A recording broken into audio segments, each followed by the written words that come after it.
Lehtilän silloinhan ne tekivät niitä sopivat paraa.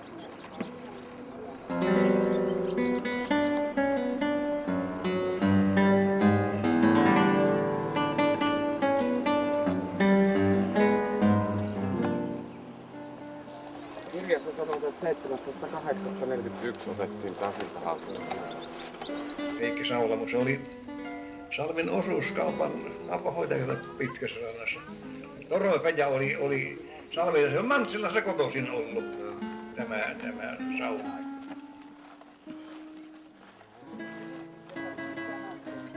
Meneekö tää Maimalan? Tuo pisti numerot ja hatussa nosti arvoja ja isälle sattui se valmis paikka siinä tuossa. Liimonjällähän oli 5 poikaa, 3 tyttöä. Tuossa on entisen Laurustin talojen kivijalka ja uuni.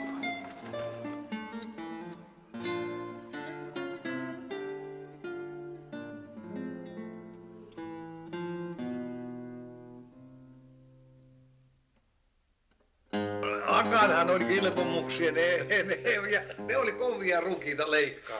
Naiset, ei persketti pärjännyt mistään, ne oli kummia.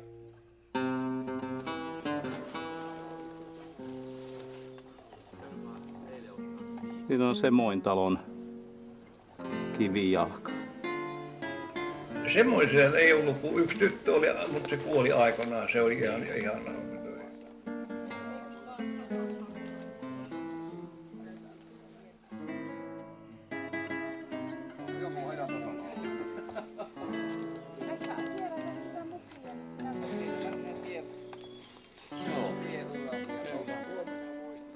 Petterin riihi.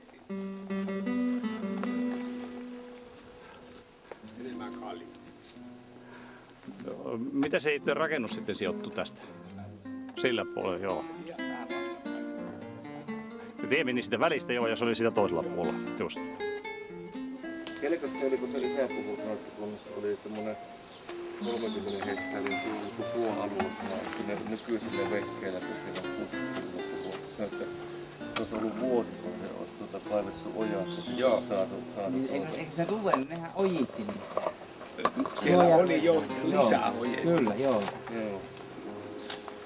Me Feurorilla oli tarkoitus, että paljon lisää tulisi peltoa.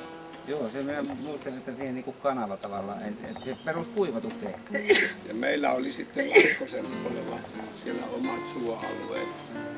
Ja välirauhan aikana oli venäläisillä ratsuväillä ollut harjoitusmaneja. Siinä oli esteetapsastuksia. Paljon tästä nyt tulee meidän paikalle nyt tätä tietä. Me kävellään tästä suunnasta. Niin, ja sitten tuolla 800 metriä, niin ollaan tiellä. Kyllä, niin, mutta eihän niitä ole. Sehän ei ole muutama 100 metriä. Auto seisoo siellä. Joo. Ja myös ihan mentiin vielä takaisin päin. Tietä pitkin.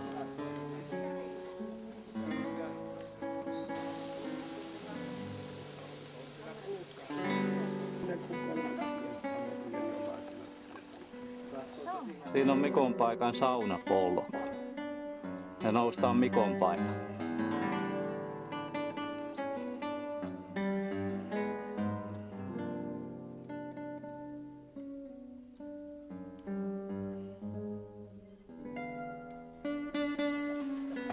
Joo, ja siinä on pääpaikka.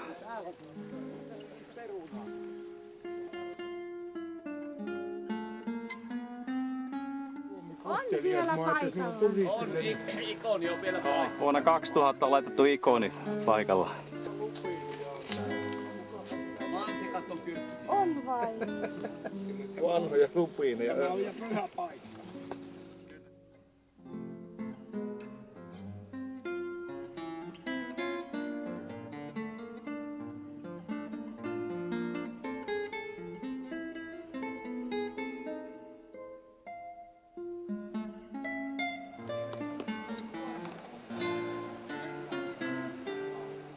Siperian hernet.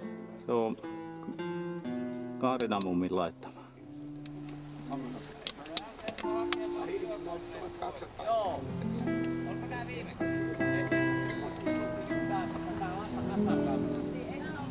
Siellä on nyt robotikin jo tullut tänne.